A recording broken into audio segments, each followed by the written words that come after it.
विषय झाला आहे. अधिष्ठानात दोन नसून किती आहे? हे कशा करता चाललं आहे? अनिर्वचनीय ख्याती आहे का नाही? मूळ कोणत्या ह्याच्यामध्ये आत्माचा आनंद रूप आहे आणि आत्म्याच्या ठिकाणी कालात्मक काय नाही, दुःख नाही तर भासते. याच्याकरता एक ख्याती प्रकरण आहे. दोरीवरती सर्प असून भासतो का नसून भासतो? भासतो का? म्हणजे ख्याती प्रकरण. पण त्याच्यामध्ये असत ख्याती, आत्मख्याती, अन्यथा ख्याती.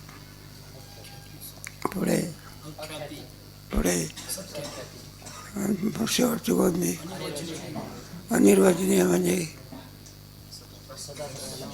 अनिर्वचनीय म्हणजे सतसत विलक्षण. अध्यस्त. कोणता शब्द वापरतात? म्हणून वेदांताचा जगताच्या बाबतीमध्ये कोणता वाद आहे? अध्यासवाद. तत्वज्ञान आहे. मग अध्यस्त म्हणजे कल्पित. काय? म्हणून जगत सत्य नसून काय आहे? आणि अध्यस्त पदार्थाचे अधिष्ठान ज्ञानाने काय होते?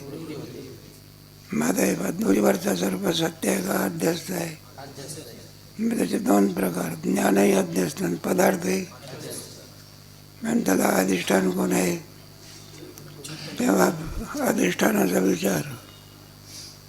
माझा ते सर्पाला अधिष्ठान कोण आहे? रज्जूपैकी चैतन्य स्थित असलेलं जे चैतन्य ते त्याला अधिष्ठान आहे. कोणाला? सर्पाला. ज्ञान हे आत्मदेवत असते. म्हणून अंतःकरणोपयोगी चैतन्य स्थित असलेल्या सत्वगुणाचा परिणाम ज्ञान आहे. तत्वज्ञान आहे. बरं काही थोडं चिकित्सक लोक याचा विचार करतात. मग आता जे अध्यस्त असते ते सत्य असते का कल्पित असते? मग दोरीवरचा सर्व सत्य आहे का कल्पित आहे? तसं ब्रह्मस्वरूपावरती जगत हे सुद्धा कसं आहे? कल्पित आहे. कल्पना मात्र फंक्शन कल्पनेचं आहे. कल्पना असेल तर आहे आणि कल्पना नसेल तर हे बा आपण झोपी गेलो, स्वप्न पडते, त्याच्यात मानसिक जगत आहे सगळं. हे व्यावहारिक जगत, मानसिक जगत. आणि झोपेमध्ये गेलो तर या सगळ्या आणखी पदार्थाचा लय झालेला असतो. आहे का कोणी पदार्थ झोपेत? खरा सिद्धांत कोणता आहे? अजातवाद. म्हणजे जगत कसं आहे? हे सगळं अध्यस्त आहे. जगत विचार म्हणतात त्याला. जीव विचार, जगत विचार, ब्रह्मविचार अशा विचाराच्या कक्षल्या तुमच्या भगवद्गीतेमध्ये आहे ना. नासतो विद्यते ना भाव विद्यते सता उभयोरपि दृष्टांतात. अन्वय विद्यमान वस्तूचा कधी नाश होऊ शकत ना, विद्यमान पदार्थ कधी सिद्ध होऊ शकत आहे का? दोन आहे ना आपल्या याच्यामध्ये. म्हणजे कोणती ख्याती चाललेली आहे काय? अधिष्ठान ज्ञानाने अध्यस्त पदार्थाची काय होते? आता अधिष्ठान किती झाले? दोन काय काय? आणि अधिष्ठान ज्ञानाने अध्यस्त पदार्थाची काय होते? मग एकाच्या ज्ञानामध्ये दोनची निवृत्ती कशी? कारण अधिष्ठान दोन आहे ना. ज्ञान आणि सर्पाचं ज्ञान. सर्पाचं अधिष्ठान कोण आहे? रज्जूपैकी चैतन्य स्थित असलेली अविद्या. त्या अविद्येच्या तमगुणाचा परिणाम सर्प आहे. मग रज्जूप चैतन्य त्या सर्पाचं काय? अधिष्ठान. आता पुढे ज्ञान. अंतःकरणोपयोगी चैतन्य स्थित असलेल्या अविद्येच्या सत्वगुणाचा परिणाम काय? ज्ञान. आणि त्याचा अविद्योपयोगी चैतन्य अधिष्ठान आहे. मग तुमचं सांगणं आहे की एकाच्या ज्ञानामध्ये दोची काय होते? मग तर अधिष्ठान जर दोन आहे तर मग काय होईल? एकाच्या ज्ञानामध्ये दोची निवृत्ती कशी? आता सिद्धांत सांगायचं तुम्ही सांगितलं ना आत्मख्यातीमध्ये. मग असं असताना माता श्रीगुरूला शंका आहे त्याची. एकाच्या ज्ञानामध्ये दोन तुम्ही अधिष्ठानं किती सांगितले आणि आता सांगता एकाच्या ज्ञानात काय होते? मी संगत आहे ना. आता उत्तर काय सांगायचं आहे? अधिष्ठान दोन नसून अधिष्ठान किती आहे? दिसायला दोन आहे पण असायला किती आहे? त्यांनी म्हटलं ना, बाहेरचं सर्प हात आणता येत नाही, आतल्या ज्ञान बाहेर नेता येत नाही. असं जरी खरं असलं तरी अधिष्ठान एकच आहे. मग कशा प्रकारे त्याचं उत्तर देऊन आता हे कोणता खालीतपर्यंत आपलं झालं त्याचं उत्तर ऐकून घ्या. हे पहा, सर्प हात आणता येत नाही पण वृत्ती जाते तिथपर्यंत. कोण जाते? सर्प कशाला? तुम्हाला बाह्य पदार्थाचं ज्ञान कसं होतं हे सांगितलं की नाही? मुलीचं ज्ञान होत असते का वृत्ती त्या पदार्थाला विषय करते? आहे का? त्याच्यावरती दोन आवरणं असतात, एक अंधकार, दुसरं अज्ञान. अंधकाराचं आवरण कोण निवृत्त करते? आणि अज्ञानाचं आवरण वृत्ती. वृत्तीमध्ये असलेला चिदाभास त्याचं प्रकाशन करतं. त्याप्रमाणे आता सर्पाच्या बाबतीमध्ये लावायचं. तेव्हा काय होत असते की आपली वृत्ती कोणापर्यंत ते आपण निघून कुठे जाते? सर्पापर्यंत जाते. तिथे सर्प आणि तिथे वृत्ती आहे ना. मग एक वृत्ती आणि विषय या दोघांचा अधिष्ठान एकच आहे. अधिष्ठानामध्ये कोणत्याही प्रकारे भेद नाही. भेद दिसतो तो कल्पित आहे. कोणता भेद आहे तो? वास्तव भेद आणि कल्पित. हे पहा, एका तुम्ही बाजारामध्ये गेले, केळी आणि आंबे याच्यामध्ये वास्तव काय आहे? भेद आहे. आंबे म्हणजे केळी, नवीन केळी म्हणजे दोघांमध्ये काय आहे? स्वर्ण अलंकार, सोना आणि अलंकार याच्यामध्ये वास्तव भेद आहे का कल्पित? कारण अलंकारात एक आहे आणि ही बघते काय. मग कल्पित भेद आहे का वास्तव भेद आहे? कल्पित भेद आहे. सर सगळे अलंकार मोडले तर काय होते? मग भेद होता का त्याच्यात? कल्पित भेद म्हणतात. त्याप्रमाणे चैतन्याचा वृत्तीमुळे कल्पित भेद दिसतो. कोणता भेद? वास्तविक भेद नसून काय आहे? इथून तिथून चैतन्य किती आहे? एकच आहे. एखादा पदार्थ असला, गुलाबजाम असले, काय तुमच्या श्रीखंड म्हणा, श्रीखंडातही गोडी आहे आणि गुलाबजाममध्ये काय आहे? गोडी किती झाली? दोन गोड्या आहे का एकच आहे? भेद कोणामुळे? पदार्थामुळे. त्याप्रमाणे अधिष्ठानात भेद नसून काय आहे? एकच आहे. मग ज्ञानाला आणि कल्पित सर्पाला अधिष्ठानात दोन नसून काय आहे? आणि अधिष्ठान ज्ञानाने कल्पिताची काय होते? ब्रह्मज्ञानाने सकल दुःखाची काय होते? हे सिद्धांत सांगायचा आहे. बचा श्री गुरु, सर्प आणि त्याचे ज्ञान यास एकच अधिष्ठान आहे असे म्हणण्यास हरकत नाही. कारण रज्जू किंवा सर्प शरीराचे आत येत नसला तरी अंतःकरणाची वृत्ती शरीराचे बाहेर रज्जूजवळ जाते. हे आपल्याला खांबाचं ज्ञान होते, उगीच होते काय? आपली वृत्ती नेत्रेंद्रिय द्वारा निघून घटापर्यंत जाते, खांबापर्यंत. आणि तिथं मग आवरणाचा भंग करते. त्याच्यातला अज्ञानाचा वृत्ती असं अज्ञान निवर्तत्व वृत्तित्व. वृत्तीचं काम कोणतं आहे? अज्ञानाचं निवृत्तन करणं हे, आवरणाचं निवृत्तन करणं हे वृत्तीचं काम आहे. वृत्ती प्रभाकर ग्रंथात आहे. त्याचं नावच आहे वृत्ती प्रभाकर. भरपूर मोठं आहे. आता मला इथे विचारसागराचं डोक्यावरून चालला धावून. पण चांगला आहे. तत्त्वज्ञान म्हणतात त्याला. इंग्रजीमध्ये फिलॉसॉफी म्हणतात. हे शिकणारे ते मामासाहेब काय शिकवायचे? सगळे आपण याच्यात एकच आहे. पण त्यांच्या ह्याच्यामध्ये सगळे पौरात्य सगळे आहे ना, त्या इंग्रजीमध्ये शब्द आहेत, तुम्हाला नाही कळत. वेस्टर्न आणि इस्टर्नल फिलॉसॉफीचं म्हणतात. पाश्चात्य आणि पौरात्य म्हणून तर त्यांचं मोठं नाव आहे. आणि आपल्याला सांगितलं तत्त्वज्ञान आहे, नको गोष्टी पाहिजे. गोष्टी सांगणारा कीर्तनकार. पुढच्या वर्षी महाराज तुम्ही आलाच पाहिजे. मग काय काय कीर्तनकार जे असतात ना ते तत्त्वज्ञानसुद्धा सोप्या भाषेमध्ये काय करतात सांगतात. आवड निर्माण. मग गीतेत तरी काय आहे? तत्त्वज्ञानच आहे. काय अर्जुनाला झालेला मोह कसा निवृत्त झाला आहे का? उत्तम पदार्थ सेवनात निवृत्त झाला का? मग देवाला काय सांगावं लागलं? ब्रह्मज्ञान. मग ब्रह्मज्ञान हे चाललं आहे त्याचा. तेथे गेल्यावर प्रथम रज्जूचे इदम असे सामान्य ज्ञान होते. त्या इदम आकार झालेल्या अंतःकरण वृत्तीस जे चैतन्य अधिष्ठान आहे तेच साक्षी चैतन्य असून ते बाहेरही आहे. चैतन्य इथून तिथून काय आहे? त्या वृत्तीमध्ये असलेलं जे चैतन्य त्याला साक्षी चैतन्य म्हणतात. नाव बदल आहे. माणूस किती आहे?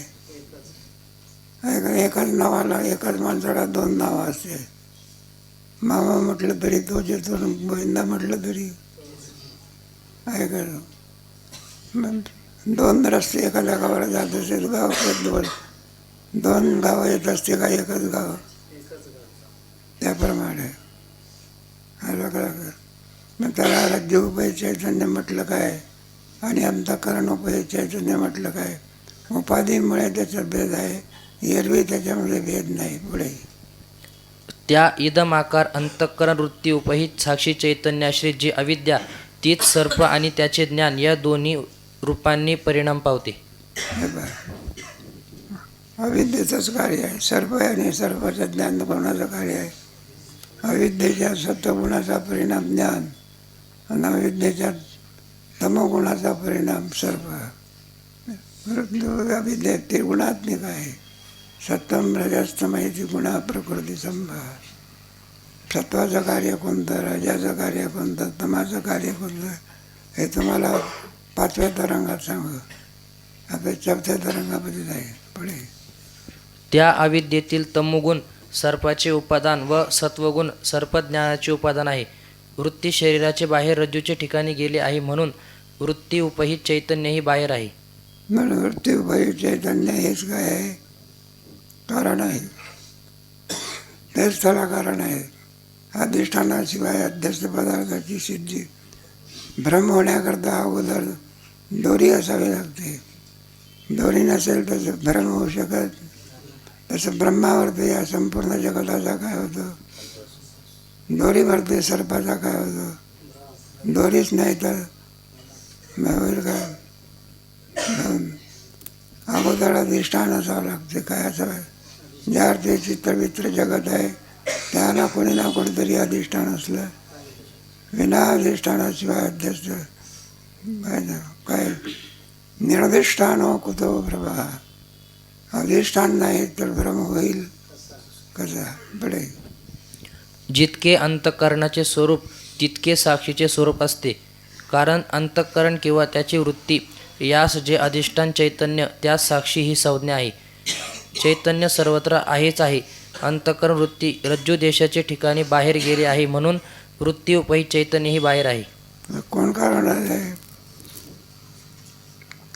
ज्या चैतन्याला उपाधी वृत्ती हा उपाधी लागला त्याला कोणतं चैतन्य म्हणायचं? वृत्ती उपहित चैतन्य. घट असते ना, घटोपहित चैतन्य म्हणजे आपलं आकाश. घट उपाधी लागल्यामुळे आकाशाला कोणतं नाव आलं? घटाकाश. मठ उपाधी लागली तर तसं वृत्ती उपाधी लागली तर वृत्ती उपहित चैतन्य. त्याच्यामध्ये 2 प्रकार आहे, उपाधी आणि विशेषण. विशेष सांगायचं असलं तर मग त्याच्यामध्ये गुण दाखवायला लागतात. उपाधी वेगळी आणि जी आपण बाजूला राहून ज्ञान करून देतो त्यावेळेला त्याला काय म्हणायचं? उपाधी. आणि आपल्या गुणाचं ज्ञान करून देते त्यावेळेला काय म्हणायचं? विशेषण. उपाधी आणि विशेषण दोमधला फरक.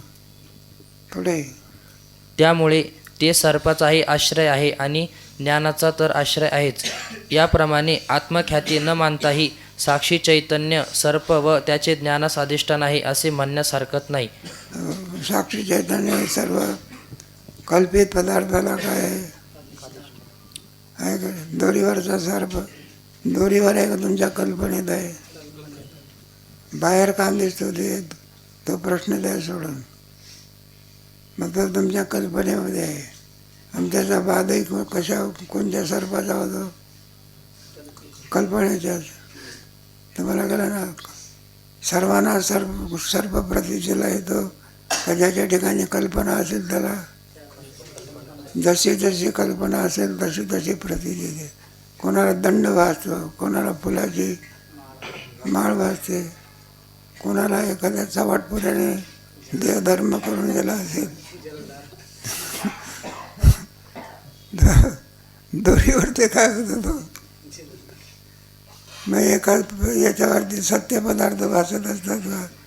म्हणून सत्कतेवादीचं खंडन करते वेळी म्हटलं भासलेला पदार्थ सत्य आहे असं समज नाही. शहाणपणाचं काय नाही. तो पदार्थ कसा आहे? मिथ्या आहे. तसं वेदांतामध्ये जगत सत्य नसून काय आहे? ज्ञानेश्वर महाराजांना मान्य आहे ना. तुमच्या गीतेमध्ये मया असक्त मना पार्थ योगम ज्ञान मला असंशयम समग्रम माम यथा ज्ञास्य ज्ञानम तेयम सविज्ञानमिदम वक्ष्याम्यशेषतः यज्ञात्वा नेय भूयो ज्ञान. म्हणला थोडा तो योगाचा परिचय करून दिला. समग्रम माम यथा ज्ञास्य, सर्व हे जगत किम स्वरूप आहे याचं ज्ञान तुला करून देण्याकरता गीतेमधला 7वा अध्याय. समग्रम माम यथा ज्ञास्य तत् श्रवण म्हणजे ज्ञानम तेयम सविज्ञानमिदम वक्ष्यामि. सुंदर विचार आहे. पण आपला का ज्ञानेश्वरीचा पाठ नाही कोणता आहे. विचार सागराचा पाठ आहे. मग कशा करता हे सगळं चाललेलं आहे? अधिष्ठानाचा विचार चालले आहे पुढे. आणि नंतर जेव्हा रज्जूचे प्रत्यक्ष ज्ञान होते तेव्हा रज्जू आणि वृत्ती एकत्र होतात आणि त्या उपाधी भेदामुळे भिन्न असलेले अधिष्ठान चैतन्य एक होते. एकच होते. त्यावेळेला वृत्ती आणि अधिष्ठान चैतन्य, दोन्हीमधलं अधिष्ठान चैतन्य दोन्ही काय होतात? मग दोन चैतन्य होते का? दिसायला दोन होते पण आता एकत्रित झाल्यानंतर किती झाले? एखादे भांडे असतं का नाही, एखाद्या भांड्यात दूध असतं. 2 भांड्यामध्ये दूध आहे. आता दुधामुळे भेद दिसतो कोणामुळे? भांड्यामुळे. आणि तेच दूध जर एका भांड्यात बसलं तर भेद काय झाला? संपला की. म्हणून अधिष्ठानात 2 नसून किती आहे पुढे. म्हणून रज्जू ज्ञानाने सर्प व त्याचे ज्ञानाची निवृत्ती होते. म्हणून रज्जूच्या ज्ञानाने सर्प अधिक सर्पाच्या ज्ञानाची काय होते? निवृत्ती होते. अधिष्ठान 2 नसून अधिष्ठान किती आहे? एकच आहे पुढे. शिवाय असे की एकाच रज्जूवर 10 पुरुषांना सर्प, दंड, माला, भूरेषा इत्यादी अनेक पदार्थ दिसतात किंवा सर्वांना सर्पच दिसतो आणि नंतर त्यापैकी ज्या पुरुषास रज्जूचा साक्षात्कार होतो त्याच्याच अंतःकरण वृत्तीउपही चैतन्याच्या ठिकाणी असणाऱ्या कल्पित पदार्थाची निवृत्ती होते. निवृत्ती होते. एकाच माळेवरते, एकाच दोरीवरते, एकाच पदार्थाचे होते का ज्याचे जसे संस्कार असतील. कोणाला दंड भासतो, कोणाला माला भासतो, तर कोणाला सर्प भासतो. हे सगळे पदार्थ आपण जर मानले तर शक्य आहे का? इतक्या पदार्थाचं वजन ते दोरी पेलू शकेल का? खरे माझ्या एवढे मोठे पदार्थ आहे. दोरीचं ज्ञान झालं त्याची काय होते? निवृत्ती होते. यावरून तो पदार्थ सत्य नसून काय मिथ्या आहे पुढे. नाही समजायला. हे मोठ्या मोठ्याला समजत नाही. मग दर्शनकार लोक जगताला सत्य मानून बसलेले आहे. काय मानून बसलेले आहे? आणि वेदांतशास्त्रामध्ये शंकराचार्यजी महाराज वगैरे जगताला सत्य न मानताना काय मानतात? मिथ्या. मिथ्या म्हणजे अनिर्वचनीय. अनिर्वचनीय म्हणजे सद विलक्षण. सत्य कोण? ब्रह्मसत्यम जगत. आणि जीव कसा आहे? जीव ब्रह्मैव. हा याच तो गोष्टीचा विचार आहे. ब्रह्मसत्य आहे कसं? जगत मिथ्या आहे कसं? आणि जीव ब्रह्मरूप होतो. या 3च मुद्द्याचा विचार म्हणजे वेदांतशास्त्र पुढे. इतरांना दिसणाऱ्या पदार्थाची निवृत्ती होत नाही. जर रज्जू उपहित चैतन्याश्रित अविद्याच सर्वांना दिसणाऱ्या पदार्थास कारण म्हणावी तर सर्व पदार्थ सर्वांना प्रतीत झाले पाहिजेत. शिवाय एका पुरुषाच्या प्रयत्नाने त्या अविद्येची निवृत्ती झाली असता तिचे कार्य जे अनेक पदार्थ ते दुसऱ्या लोकांच्या प्रयत्नावाचून निवृत्त झाले पाहिजेत. हे पहा, हे अविद्या कार्य आहे का? सगळं जे आहे कोणाचं कार्य आहे? सगळं अविद्या कार्य आहे. हे पहा, दोरीवर ते सर्प बसतो. कुठून सर्प आलेला आहे का? आणि दोरीवर ते बसलेला सर्प कुठून सर्प आलेला आहे का? खरा सर्प आला का कुठं? बरं, दोरीपासून सर्प झाला का? दोरी सर्प झाली का? बसला कसा? मग कशाने बसला? दोरीच्या अज्ञानाने. मग अज्ञान काय केलं पाहिजे? मानलं पाहिजे. विना त्याची संगती लागू शकत. मग ते सर्प जो आहे तो कोणाचं कार्य आहे? ते अज्ञान 3 प्रकारचं आहे. सत्व, रज आणि तमाचा परिणाम म्हणजे सर्प. रजाचा परिणाम त्याची हालचाल आणि सत्वाचा परिणाम म्हणजे त्याच्यावर भासणार ज्ञान. अशा रीतीने अध्यस्त पदार्थाची संगती लावतात. म्हणजे अर्थी जगत नाही ते कोणाचं कार्य आहे? मायेचं कार्य आहे. गीतेमध्ये आहे का? पितामहस्य जगतो माता जातात विद्यम पवित्र या कारणाने पिता जगत नाही. या कारणाने पिता मात ब्रह्म आहे माता नापत्य पंड सुद्धा जगदंबर. सुंदर विचार. पुढे पण तसे तर होत नाही. म्हणून इदम आकार अंतःकरण वृत्ती उपहित चैतन्याश्रित अविद्येचेच कार्य सर्प आणि त्याचे ज्ञान आहे हे सिद्ध होते. म्हणून त्याच्या ज्ञानाने सर्पही निवृत्त होतो. ज्ञानाने काय होते बघ? हे तत्वज्ञानाने काय? पुराण वेगळं आणि तत्व. गीता ग्रंथ पुराण नाही म्हणत गीतेला. मग काय म्हणत असतात? तत्वज्ञान आहे. भागवत मात्र पुराण आहे. रामायण काय? त्याच्यात गोष्टी भगवान श्रीकृष्णाने रुक्मिणीला चोरून कसं काय आणलं आहे ना? तिने पत्र पाठवलं होतं. काय पाठवलं होतं? म्हटलं लग्नाच्या वेळेला आली की यायचं बरोबर वेळेवर दे. आणि त्यावेळेला मी कुठं राहील? म्हटलं मी बागेमध्ये दर्शना करता देवीच्या जाईल. तुम्ही कुठे यायचं? रथ घेऊन महालामध्ये नाही यायचं. म्हटलं मग जिथं मी आहे तिथं रथ घेऊन या. भगवान बरोबर लवकर आले. ते सुदैव ब्राह्मणाने सांगितलं होतं. पत्र दिलं होतं. कोणी? पत्र कोणाचं होतं? रुक्मिणीचं होतं. श्रुत्वा गुणान भुवन सुंदरांते आरुष्य करून वैवरी. गोड पत्र आहे हा. वाना उत्पाद फार सुंदर सांगायचे.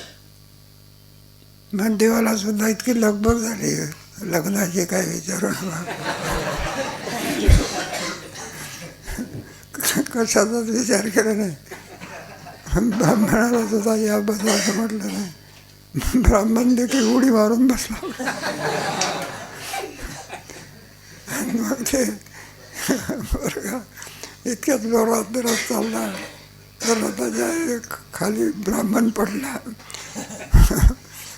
आणि मग भगवान बघायला लागले पाठीमागे. आरवला ब्राह्मण दिसत नाही. पुन्हा रथ माघारी आणला. जाऊ द्या मग असते. आता सांगितलं म्हणजे श्रोते मंडळी खुश असतात. आणि अधिष्ठान 2 आहे का 1 आहे? काही नाही म्हणलं झोप घेण्याचा. चला आवाज. यास उदाहरण भिंतीवरील चित्रातील सर्प 10 पुरुष पाहतात. त्या 10 पैकी एकाने तो सर्प पुसून टाकला तर 10ही पुरुषास तो दिसत नाही. आणि रज्जू सर्पस्थली तर ज्याचे ठिकाणच्या अविद्येचा नाश होईल त्यासच तो सर्प दिसेनासा होतो. अनेक प्रकारचे आणखी त्याच्यावरती कोणाला दंड, कोणाला काही एक चित्र आहे कल्पना. त्या चित्रात कोण काढलेलं आहे? काय वाघ घेतलेला आहे का? सर्प काढलेला आहे. इकडे 10 माणसं आहे का? एकाने तो चित्रामधला सर्प काय केला? मग आता प्रत्येकाला पुसावं लागतो का? एकाने पुसलं की काय झालं? सगळ्यांना तो दिसत त्याप्रमाणे चाललंय. दंड, माला, शिला, मुख वगैरे काय जे भाषेत असे एकदा दोरीचं ज्ञान झालं की संपलं सगळं. पुढे यावरून रज्जुपहित चैतन्याश्रित अविद्येचा परिणाम सर्प न मानता साक्षी चैतन्याश्रित अविद्येचंच मानणे जास्त संयुक्तिक आहे. एकाने सर्प पुसून टाकला तर 10 पुरुषास तो काय होत नाही, दिसत नाही. आणि रज्जूस्थळी तर ज्याच्या ठिकाणच्या अविद्येचा नाश होईल त्याचाच सर्प दिसेना जावं. नाही का लक्षामध्ये? प्रत्येकाची सर्प कोणाचं कार्य आहे? अविद्येचं कार्य आहे. ज्याची अविद्या निवृत्ती होईल आणि तोच काय त्याला अभ्यास होणार नाही. आहे करा दोरीवर ते सर्प सर्वांनाच भासतो. प्रत्येकाला भिन्न भिन्न जसे ज्याचे संस्कार असतील. म्हणून अविद्येच्या ज्याची अविद्या ज्या कार्याला अनुभवल असेल, ज्याची अविद्या जाईल त्याच्या सध्यस्थ पदार्थाची काय होईल? नाही तर एकानं निवृत्ती केली म्हणजे सगळे जग निवृत्त मुक्त होते का? मग एकाचा अज्ञान गेलं म्हणजे तोच काय होतो? एक जण जेवला म्हणजे सगळे जेवल्यासारखे होतात. म्हणून अंतःकरण उपयुक्त चैतन्याश्रित असलेल्या अविज्ञाचा परिणाम ज्ञान आहे. आणि रज्जू उपयुक्त, रज्जू म्हणजे रज्जू ज्याला उपाधी लागली त्या चैतन्याच्या तमोगुणाचा परिणाम काय आहे? सर्प आहे. हे त्रिगुणात्मक सृष्टी कशी आहे हे तुम्हाला 5व्या तरंगामध्ये सांगा. गीतेमध्ये 7व्या अध्यायामध्ये परम वेद प्रवक्ष्यामि ज्ञान यज्ञात्वा मनुष्य नाही 14वा अध्याय झाला. नाही का 7व्या अध्यायातलं पहिला श्लोक आपला भूयेव महाभाव शृणवे पर यत्तेयं प्रियमाणाय वक्ष्यामि 10व्या अध्यायातला आहे. परम भूय प्रवक्ष्यामि ज्ञानानाम ज्ञान यज्ञात्वा अमृत 14व्या अध्यायातला आहे. आणि 7व्या अध्यायातला आता वेळा म्हटलं तर मय्यासक्त मनात पार्थ योगम असंशयम समग्रम. पुढे वाचा. तसेच स्वप्न पदार्थांचे आणि त्याच्या ज्ञानाचेही अंतःकरणोपही साक्षी चैतन्यच अधिष्ठान आहे. अशा रीतीने साक्षी चैतन्य आश्रित असणारी स्वतःहून विलक्षण जी अविद्या तिचा परिणाम सर्प आणि त्याचे काय आहे?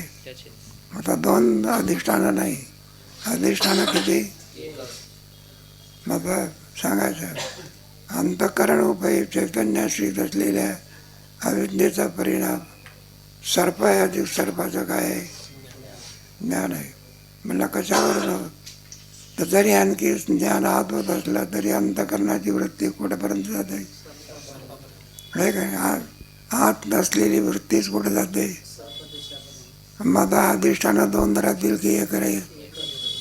कारण नाही का एखाद्या इकडून कालवा आला आणि इकडून कालवा आला, दोन्ही ठिकाणी त्याचा संयोग झाला. पाण्यामध्ये 2 पणा आहे का 1च पणा आहे? सजाती येतं म्हणतात. तो काय म्हणायचं? विषमता असेल तर प्रश्न वेगळा असतो. दुधात पाणी असेल तर समता विजातीयता आहे का समानता आहे? नाही समजत. दुधामध्ये काय टाकलं? समानता आहे का? विजातीयता आहे. पाणी किती प्रयत्न केला तरी काय होत नाही, आणि दूध किती प्रयत्न केला तरी सजातीयता विजातीयता आहे का? आणि दुधात दूध सजाती आहे. तसं चैतन्यामध्ये विजाती आहेत का सजातीयत आहे? कारण चैतन्य 2 नसून किती आहे? दूध हे 2 नसून किती आहे? ते करत असलं तर करत बसा त्याला, पण दूध जर्सी गायचं जरी असलं तरी काय आहे, आणि आपल्या गावरान गायचं असलं तरी थोडा कल्पित भेद मागतो. कोणता भेद? काही माणसं त्यांना विचारतात ना, म्हटलं जर्सी गायचं दूध आहे का? गावरान गायचं आहे. म्हटलं गावरान गायचं आहे, आणखी घेऊन या. आणि जर्सी गायचं का नाही? कारण ते भाजीपेक्षा जास्त पाणी पित असते. आणि ओरडायला लागले तर असं वाटते की कोणी घरचा कोण गेलं संपलंच का. ती झाला लहानशी गाय आहे, पण दूध काय येते. फरक आहे ना. तुमच्या खाली का केमिकलमुळे पेरू केवढा असतो, किती झालं तरी एवढा असतो, आणि तो केमिकलचा हे मोठा असं वाटते की मोसंबीच आहे का. जाऊ द्या दृष्टांचं. म्हणून चैतन्यामध्ये विजातीयता नसून काय आहे? 2 चैतन्य नसून चैतन्य किती आहे?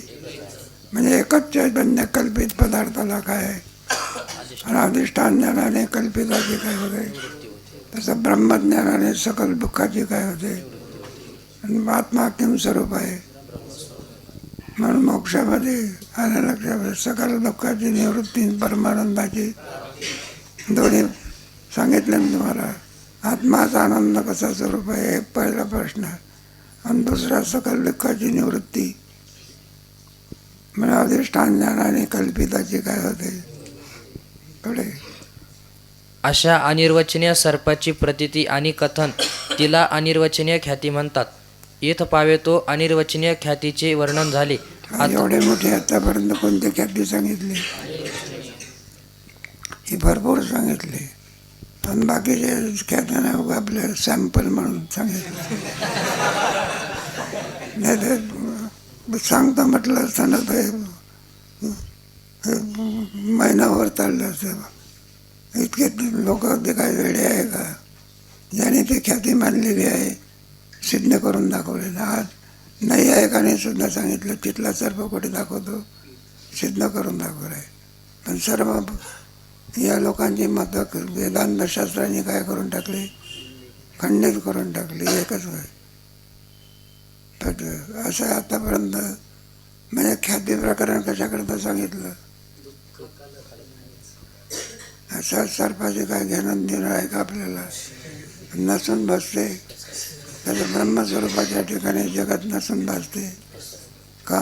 एकमेव द्वितीयम, विना ब्रह्माशिवाय दुसरं काहीही नाही. नेह नाना अस्ति किंचन, एक परमात्माच आहे. परमात्म्याशिवाय काही नाही. तुका म्हणे भेदाभेद गेला वाद, याच्याकरता हे प्रकरण आहे. का आपल्याला काय सर्पाचे घेणं देणं करायचं आहे का? मग सर्पाच्या ठिकाणी बरं का, नाही दोरीच्या ठिकाणी सर्प नसून भासला, असून भासला तर कोणी विचारत नाही. पण नसून भासतो, काय भासतो? मग त्याचा काय केलेलं आहे? एखाद्या राहायला पाठ तर केलं नाही तर लिहिलं कसं? मग संगती कशी लावायची? दुसऱ्याचं पाहून लिहिलं असेल. नाही तर ज्ञानेश्वरीचे पानं फाडून दिले. नसून भासते कसं? काही काही विद्यार्थी तुम्हाला कसं आम्हाला तर त्याच्यातले अनेक प्रसंग आठवते. म्हणजे काही पोरं पाहून लिहितात, काही दुसऱ्याचं पाहून लिहितात. आणि ते मित्र असले ना, मग जो काय करतो, आपला पेपर कोणाकडे देतो? तर मित्राकडे देतो. पाहून लिहत नाही त्याच्याकडे, आणि तुम्हाला लिहून याच्याकडे देऊन टाकतो. मग त्याच्यावर कशावरून ओळखायचं? मग तुझे अक्षर तर असे आहे आणि हे अक्षर दिसतात कसे? यावरून पेपर दुसऱ्याने काय केला? घेऊन दिला. सगळे मौज असते, आनंद असतो. परीक्षा म्हणजे धाक नाही, काय आहे? आनंद आहे. मग परीक्षा अवश्य झालीच पाहिजे, आनंद असतो त्याच्यामध्ये. जाऊ द्या पुढे. आता विषयाचा जास्त खुलासा करण्याकरिता शिष्य पुनः प्रश्न करतो. आधार व आता विषयाचा जास्त खुलासा करण्याकरता शिष्य पुन्हा काय करतो, माझा अधिष्ठानात 2 नसून किती आहे, आणि अधिष्ठान ज्ञानाने अध्यस्त पदार्थाची काय होते, मग ब्रह्मज्ञानाने सकल दुःखाची काय होते. आत्माच किम स्वरूप आहे, आणि आत्मस्वरूपाच्या ठिकाणी जगत कालत्रयी, जसं दोरीच्या ठिकाणी सर्प कालत्रयी, त्याप्रमाणे आत्मस्वरूपाच्या ठिकाणी जगत काही नाही, कालांतरे. असं उत्तर दिलं की नाही. मग काल आहे की नाही, आत्माच आनंद स्वरूप आहे, तर मग विषयापासून आनंद होतो कसा. सुंदर विचार केला. आणि आत्मस्वरूपाच्या ठिकाणी दुःख कालांतरे नाही तर भासते. या 2 प्रश्नाचं उत्तर आत्तापर्यंत दिलं. आता त्याला आधार कोण, अधिष्ठान नाही तर त्याचा द्रष्टा कोण, याचा विचार आता करायचा आहे.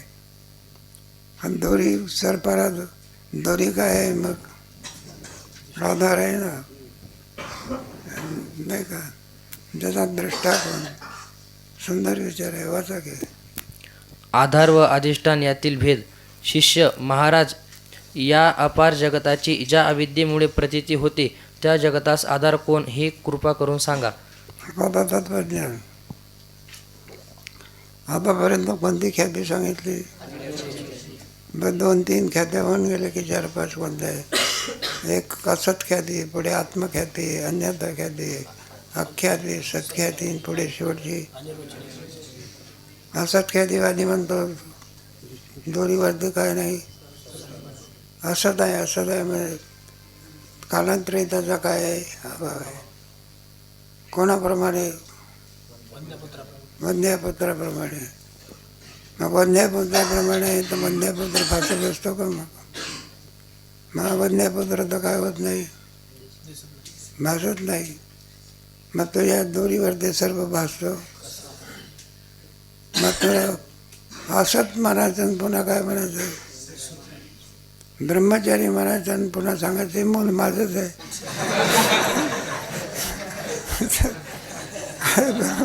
ब्रह्मचारीचं मूल कसं, आणि मूलच तर असत आहे तर भासतो कसा, आणि भासतो तर म्हणून मत काय नाही.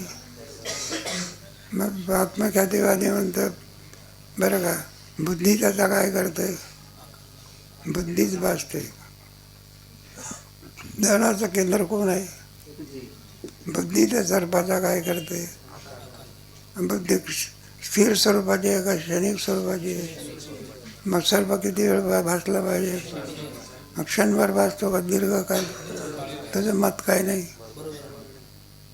मग तिसरा अन्यथा ख्यातीवादी तर म्हटलं वारुळातला सर्प कुठे भासतो, मग सर्प का भासतं, बाकीचं का भासत नाही. पुन्हा कशामुळे, डोळे चांगले असून का वाईट असून, पण तुझंही मत काय नाही.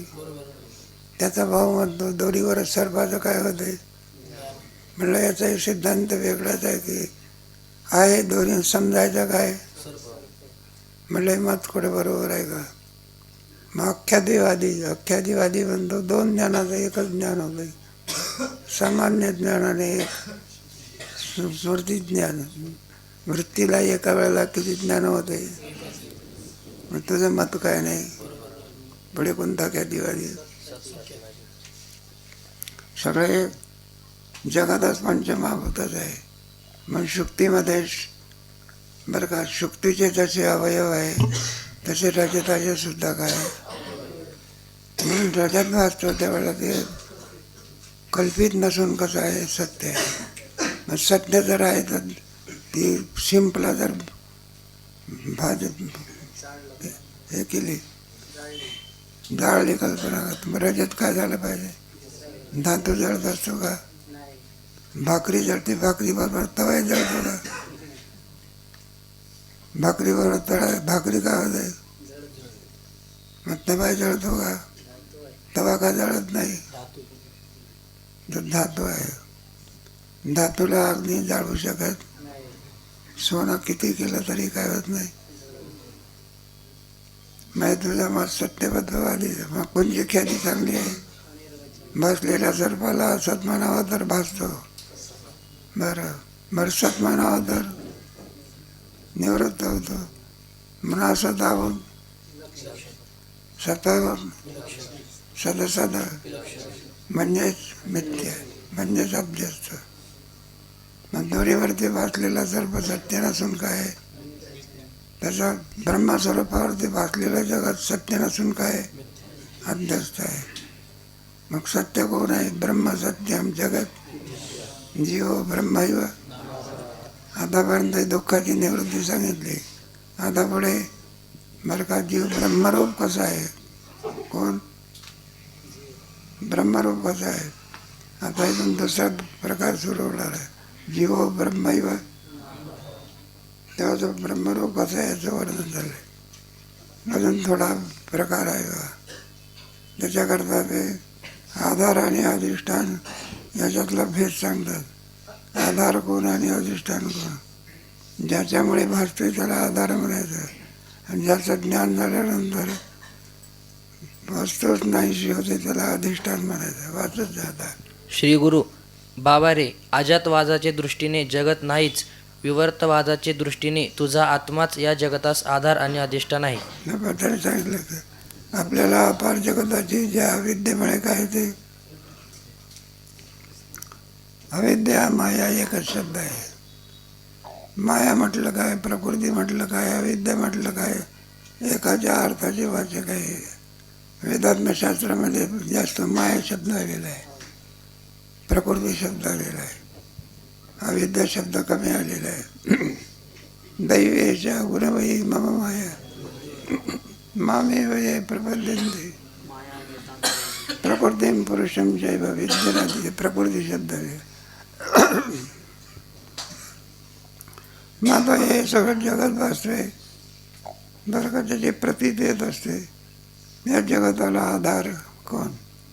पोरं सुद्धा विचारतात ना, लहान लहान पोरं. त्याला काय विमान चाललेलं असलं मग ते पोरं म्हणतात जमीन तर नाही मग विमान चाललं. बसची गोष्ट वेगळी आहे, ती कशाहून चालते? जमिनीवर चालते. विमानाला सुद्धा चाकं असतात ना. मग आकाश काय, आकाशामध्ये चाकावून चालते का विमान? हे बरोबर आहे, बस जमिनीवर चालते, जमीन त्याला काय आहे? म्हणजे एवढं मोठं विमान आकाशातून चाललं, त्याला आधार कोण? पोरगा विचारतो कोणाला, खाली कसा पडत नाही? एवढं मोठं एखादा दगड आपण वरून टाकला तर वर जातो का खाली पडतो? जसं विमान काय पडलं पाहिजे. मग त्याला आधार कोण? त्याच्यात अर्थ आहे पृथ्वीच्या ठिकाणी गुरुत्वाकर्षण शक्ती आहे, आणि तो त्याला आधार आहे का? मग ते एवढं मोठं धूळसारखं विमान. आकाश म्हणजे काय? घन पदार्थ आहे का पोकळी आहे? मग पोकळी असूनही सुद्धा हे पोरं मौज करतात ना. उन्हाळ्यामध्ये असते बा, एखादं भांडं असते, त्याच्यामध्ये काय करतात? पाणी भरतात आणि खालून कपडा लावतात, असं पालतं करतात. ते पालतं केल्यानंतर भांड्यातलं पाणी काय झालं पाहिजे? खाली कुठं पडते? ते कुठं जाऊन दे खाली का का का खाली पडत नाही? ते आपलं त्याच्याकरता शास्त्रज्ञानाचं डोकं पाहिजे. कोणाचं? एक सर जग म्हणून त्यांनी शोध लावले बा. बरं का, हे कसं भांडं भात करत होता, आणि त्या भांड्यावर ते मजबूत असं झाकण ठेवलं. काय ठेवलं? आणि खालून काय लावलं? अग्नी. जे बघा ते भांडं असं ताडकन फेकलं गेलं. माणसाने फेकलं का आपोआप कुठं फेकलं जातं का? मग ज्या अर्धे फेकल्या गेलं त्या अर्धे अग्नीमुळे या पाण्याची काय झाली? आणि त्या वाफेमध्ये काय आहे? शक्ती आहे. त्याच्यावर इंजिनचा शोध लावला. कोणाचा? आपलं डोकं असतं तर कोणता शोध लावला असता? आपलं डोकं म्हणजे काय? टोपी ठेवण्याचं ठिकाण. टोपीने डोक्याची शोभा आहे का ज्ञानाने आहे का? फेटा काय कसा झाला तरी जमते. त्या मुद्द्याचं काय करता आलं पाहिजे. आधार शब्दावर चाललेला आहे. कोणत्या शब्दावर? या अपार जगताला आधार कोण? त्याचं उत्तर आता देतात. वाचा. आरंभी तू ब्रह्मरूप आहेस असे आम्ही तुला सांगितले, पण त्याप्रमाणे ज्यास माझा आत्मा ब्रह्मरूप आहे असे ज्ञात होत नाही, त्यासच आत्म्याच्या अज्ञानामुळे रज्जू सर्पाप्रमाणे हे जगत आत्मस्वरूपाचे ठिकाणीच भासते. तुला आम्ही प्रारंभात सांगितलं होतं तू किम स्वरूप आहे? ब्रह्मरूप आहे. बरं का? जोपर्यंत आत्मा ब्रह्मरूप आहे असे ज्ञान होत नाही, घेतात नव्हतं. या तरंगात सांगितलं आत्माच किम स्वरूप आहे. म्हणजे परीक्षा त्याच्यात विचारलं जात असते, आत्मा ब्रह्मरूप कसा आहे? सविस्तर काय करा सांगा.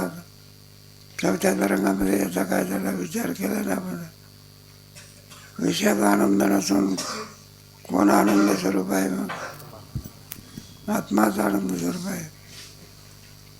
पण आपल्याला कशामध्ये आनंद भासतो? पण बरोबर सांगितलं ना, विषयाचा आनंद नसून झोपेमध्ये विषय आहे का आनंद आहे? म्हणजे तो आनंद कोणाचा? आत्मा आहे ना. तो आनंद कोणाचा आहे? आत्म्याचा. सुंदर विवरण आहे त्याच्यातलं. पुढे वाचा.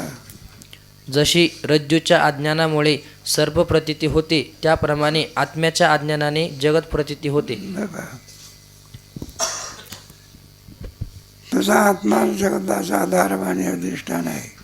आरंभी तो ब्रह्मरूपाचा आहे मी तुला सांगितलं, पण त्याप्रमाणे ज्यास माझा आत्मा ब्रह्मरूप आहे असं काय नाही. आपल्याला आपल्या आत्म्याचा शरीर या रूपाने ज्ञान आहे. बघा, त्याला विपरीत ज्ञान म्हणायचं. कोणतं ज्ञान म्हणायचं? एखाद्याला विचारलं तू कोण आहे? आम्ही म्हणे मेरा काय तुमचा शिवाजी, शहाजी, भोसले काय. मग आपली प्रज्ञा कुठं आहे? शरीर म्हणजे मी म्हणजे बघा जास्त विचारात आहे. पुढे 5 रंगामध्ये 15 ग्रंथामध्ये शरीर आत्मा होऊ शकत. आत्मा शरीराहून काय आहे का नाही?